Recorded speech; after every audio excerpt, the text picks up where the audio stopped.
I am back. I am your host, Jack Remington, of the Jack Remington NFL channel.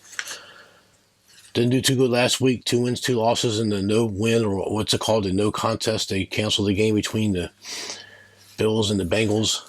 And I also went 2 wins and 2 losses on my teasers. The 8-point teaser, which is with the most juice, I had Baltimore-Pittsburgh under 44.5, which was the easy winner. And the second leg was the Bengals plus 9. And they were winning 7-3, so I'm up 16-3 and close to the end of the first. Might have been early second quarter, I don't remember. But the game was canceled. We wish Damar Hamlin the best of everything. I just got the news feed a couple hours ago that he's talking. That's a great sign. He's young, he's strong, looking pretty good. Better than what it was a couple of days ago. This week, what we're going to go over, just going to get to the games real quick. Okay, I'm going to try to keep them in rotational order. There's 2 games on Saturday, and we actually got them both. I can't believe I'm doing this, but it's last week. What the heck? I'm going to just let it all hang out. And we got 4 underdogs and 1 favorite. So the first game is the Jaguars hosting the Tennessee Titans. It's Titans plus 6. The Titans are in a free fall. Jacksonville's on a streak. 2 teams are colliding. Usually I would not take a game like that, but we're going to take the Titans plus 6. Second pick, it's the Chiefs at the Las Vegas Raiders. Raiders plus 9.5. We're going to take the Raiders plus 9.5 against my better judgment.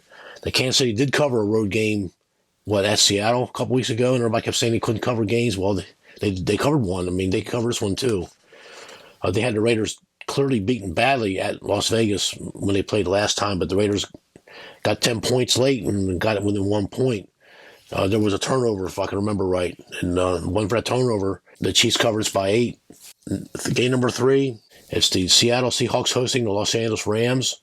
We're taking the Rams plus 6.5. Next game, it's the New York Jets.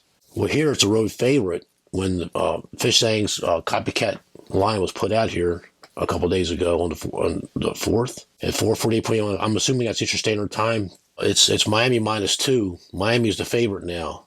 But on this copycat simulator, the Dolphins are getting a point, and we're taking that point. So we're using the rules of the contest here, and I'll get to that in a second. We're taking the fish. All right, and so now I've given you my 4 underdogs. I've only the 1 favorite. In my opinion, the favorites have overperformed this year, and they've overperformed 5 years in a row. We're taking the 49ers minus 14. I know every time I do a big spread like that, I just can't seem to kick it in. And I changed my pick when Buffalo was playing in Pittsburgh early in the season. They were 16-point dogs, and they beat them 41-3 or something like that. And I kicked myself in the can. I started taking big favorites and lost every one of them.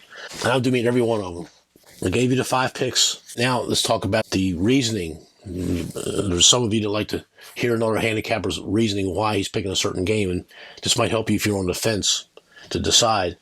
Titans plus 6. They had control when they played before, and Derrick Henry pulled off a big run. I only watched the highlights. I didn't watch the whole game. But it looked like Tennessee had control of that game. And somewhere, I don't know, the late middle of the second quarter with 6 minutes left, Derrick Henry got hurt and he fumbled the ball. He was playing hurt. Hopefully, he's not playing hurt.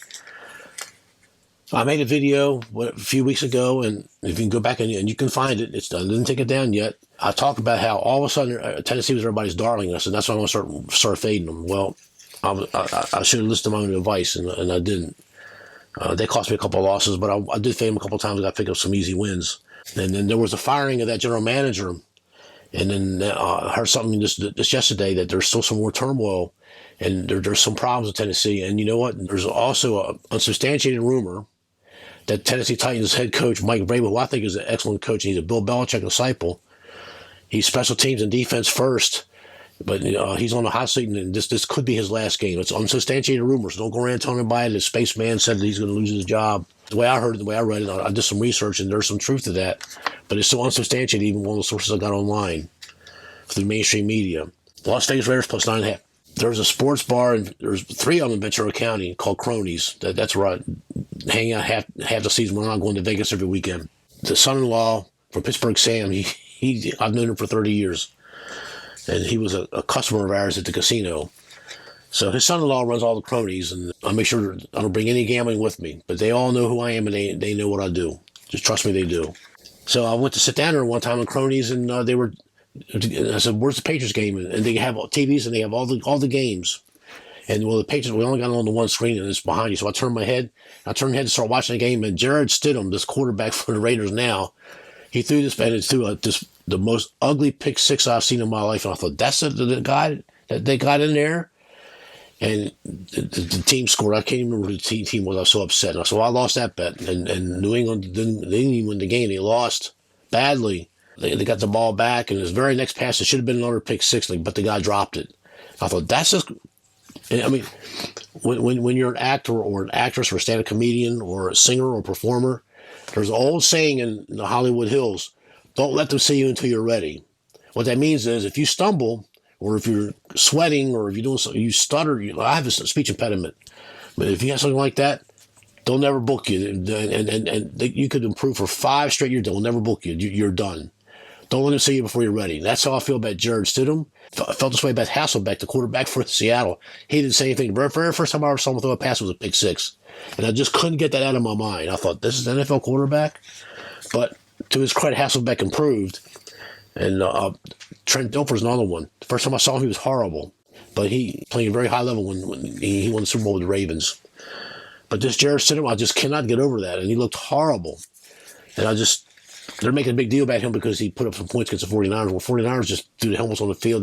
They half-assed it. They just did just enough to win. So, but this week he's playing the Chiefs. And the only reason why I want to take these points is because maybe he has improved. And he's with Josh McDaniels. Since he entered the NFL, he's been with Josh McDaniels. So that's why I'm going to take a chance and maybe he'll put some points up. And Kansas City can do just enough to win. Ain't a reason no fool. I mean, I know I make fun of him, and I keep saying he's the luckiest coach in the NFL, and I still maintain that position to this day. He'll never win another Super Bowl. I mean, I said it last year. I'm going to say it this year. He'll never win another Super Bowl. That was his gift with Shanahan letting his team celebrate 7 minutes too early in the Super Bowl. That's still like to complain about. I said I'll call you back. And this is a division rivalry, and Josh Jacobs, he might get the MVP. He's had an excellent season. I don't really want to get into the Derek Carr situation. So I felt Derek Carr was a great player. I thought he was their best player. And everybody's going to mock me for that, but you can mock me all you want. They can't get any worse than it was last week on pregame.com anyway. And I'll talk about them later. The next game, what I can't even read my own writing. Rams plus 6.5. And I heard it on Sports Frontsite.com, sportsite.com. They're saying that this could be very well Sean McVay's last game because they're offering him another chance at grabbing some money to get into the booth. I was a younger man once. I mean, we all were. But he's got a family now. He's got kids. And, it's grueling. 8 months a year, you're at that team facility. You're on meeting with the scouting department. You're looking at players. You're running tests. You're doing this. You're doing that. It's grueling, and you don't see your family. And some guys they have trouble. They develop marital problems or family problems, whatever. Andy Reid develops some family problems. I mean, I really feel for the guys when they go through that. I mean, it's totally unnecessary, but it happens. That's life. It's not the first time I heard that Sean McVay, this might be his last year, and I think that might have affected his team. These are Super Bowl defending champions. I know Aaron Donald getting injured on the defensive line hurt him a lot. I understand that. He lost Matthew Stafford, but now they got Baker Mayfield, and he's got something to play for. I just think that I think Seattle might choke. I think Seattle's not that good. I think Pete Carroll knows it. Pete Carroll should be running for Coach of the Year, not because of Geno Smith, because Pete Carroll is a very good, he's an excellent coach. A Super Bowl winning and NCAA football coach, winning coach, one of the only 3 that's ever done it. Pete Carroll's a good man. I can't say no good things about him. I met him at a USC fundraiser many years ago when he was with USC. He was a very nice and gracious man. He loved to talk football, and he sat me there for half an hour and told me a couple of things. That's one of the highlights of my I can't even remember if they won the game or not. Oh, they killed Notre Dame 38 to 10 or something like that. Well, anyway, Rams got some pride. They almost beat him. Or last time they met with that Wolford kid, he wasn't a very good quarterback at all. He missed some wide receivers and everything. But I think Baker Mayfield's a serious upgrade. Baker Mayfield, if he gets his head on straight and he's coached correctly, and Sean McVay's a very good coach. I know he's part of that nerd crew, the NFL going to the youth movement. Sean McVay, by far, is the top. Him and the guy from the Green Bay, Matt LaFleur, they're the cream of the crop of these nerd kids. The rest of them, they got to learn the hard way. They haven't quite paid their dues yet, if you know what I mean. They haven't seen enough in the NFL as a head coach. The head coach job is different than any other position on when you're a coach. Let me say that. I hope the experienced guys know what I'm talking about. So we're gonna take the Rams. They're gonna go out with they're gonna play hard, They respect Sean McVay for everything I've read about and never heard too much dissension. He's a player's coach too. I think they're going to get it up. And I think this might be his last game, so don't be surprised. So save this video. Let's see, the next game, the Fish +1. I was impressed with the Skylar Thompson. They keep bashing him on these sites and these forums and these blogs and vlogs and websites. I thought the guy looked pretty good. They covered at that 2.5. They covered by half a point. And he looked pretty good. I thought he looked great in the second half. I mean, if he can do that again here against the Jets, I think the Jets are going to mail it in. And I'm going to tell you why I think the Jets are going to mail it in. I don't care what Robert Saleh said. I'll watch that movie again, Hell or High Water. I don't care what he says. You're not playing on the field, Robert Saleh, and I respect you and I like you as a coach a lot, and I hope you come back next year. But your team's skidded for part reasons that are not your own. You lost that Quinton Williams, their best pass rusher. And I think they were playing Detroit when it happened. And I got the Gardeners here. I got to wrap this up. And they're going to be here for a couple hours, and I got to go to work. I got to work at double the bars. So I got to do the video now. And the Fish are playing for something. The Jets are going nowhere. Defenses mail it in. The offense might have something to play for because they're playing for stats, padding their stats. But it doesn't mean a hill of beans with most defensive players. They're going to mail it in. Miami is still scrapping. And they played before. The Jets hung a 40 burger on them. Well, it was 19-17 with 7 minutes left in the game. And the Jets scored 3 touchdowns, two turnovers, and Miami went for a 4th down, didn't make it. I think the Fish are going to do it. Last game, 49 -14. What scares me about this game is, the Arizona Cardinals are going to start some guy, I can't even remember his name, Slough. They're going to play somebody who's never played before. That's good and fine. And the 49ers are going to show the world what their defense is all about. But what I'm hesitating about is Brock Purdy. Can Arizona get a scheme up together? I mean, their defense is not that bad. But I think it's the best team in the NFL, one of the best teams in the NFL. I got them as the NFC champs, I told you last weweek. And this is the worst team in the NFC, the Arizona Cardinals. I mean, I got the best team versus the worst. 14 points is 2 scores and 2 extra points. So it's essentially, if you're playing air hockey, it's 2-0. I think the 49ers can do it. I just don't. What I'm banking on the defense to play better, to prove to the world last week was a fluke. No, I just think the 49ers are going to do it. They also have a chance to play for higher seeding. So it might be lights out. I think Arizona. And there's 10 people who didn't practice Wednesday. I'm filming Friday.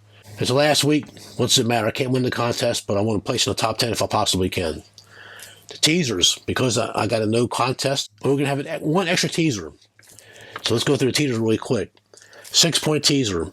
Oh, and before I get started on the teasers, they're mocking me on pregame.com for inaccurate information. Well, make a comment about it on my videos, and I'll come back the following week. I'll put your comment on the video. I'll get some screenshots of the bets. I thought I told everybody at the beginning of last year's video and this year's first video that everything I tell on this thing, entertainment only, units for myself. I mean, these are the plays I'm making. It's a lot of work going through on my halftime bets. There's a couple weeks I don't make halftime bets. I mean, because time's of the essence when you're making halftime bets. I mean, I'm not going to sit here and screenshot this and do all that. And this is hard enough. And I work 2 jobs, and I got a family, and I still find time for YouTube. I got 12 channels. So for those of you that keep mocking me, so if the ones that keep mocking me, if you have my schedule, you'd be hanging yourselves, all of you, including AJ Molly, the cream of that crop, if there is such a thing. I've seen his screenshots. I think he's a pretty decent, pretty deadly handicapper. He's probably the only one that's got a decent job. But the rest of them, time will tell. These are lines I get, and sometimes I don't make it on Tuesday or Wednesday.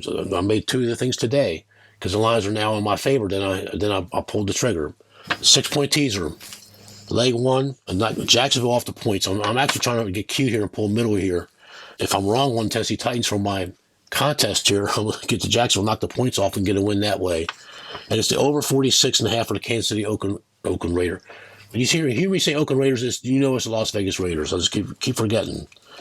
So Jacksonville, even money, over 46.5 on the Kansas City Chiefs Raiders game. 6.5-point teaser. The Buccaneers +11, Minnesota Vikings -1. 7-point teaser. Cincinnati even, Cleveland +9.5. 7.5-point teaser. Dallas Cowboys, no points. Somehow I got the points knocked off. And it's the Panthers +11. 8-point teaser. These are ones I really want to win because the juice is $1.40. I mean, that's big juice. First one is Patriots +15, Kansas City -1.5. Again, okay, so if they keep calling this an inaccuracy, well, that's what the line was when I made the bet. So 2 8-point teasers because they make up one for last week. The Rams plus 14.5, and the Buffalo New England Patriots under 50.5. So there you have it.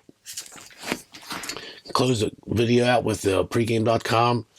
They mocked me to hell and back. They told me to piss off. They told me a lot of stupid things. And I did get a clip today that talks about what Hamlin is, how he reacted to the screenshot, the FaceTime with his players and the coaches and everything. I saw it on YouTube that a very good football person, he kind of thinks like I do, if you know what I mean. So I don't have time to do all that. I got to get this thing rendered. I got to get this thing up. I'm working double tomorrow. I'll come home tonight.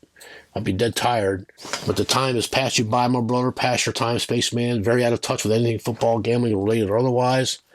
This is a guy who has no tracking record of any kind of making picks here on the pregame.com site. He waited 54 minutes. It wasn't even an hour.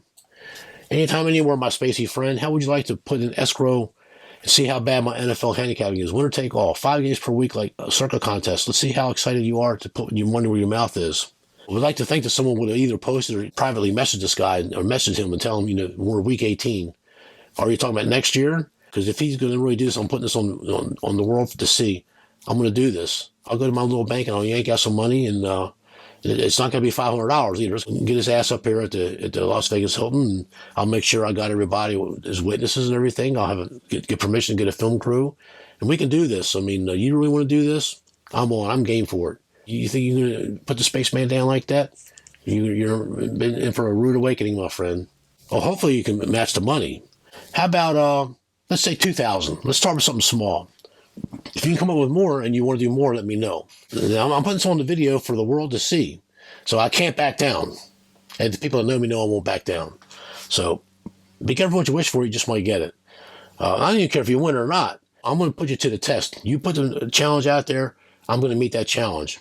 Okay, now I still like my chances, but I got to give you the benefit of the doubt. Maybe you're some ringer or handicapper that's been kicked out of every Vegas casino and everywhere else, but I doubt it.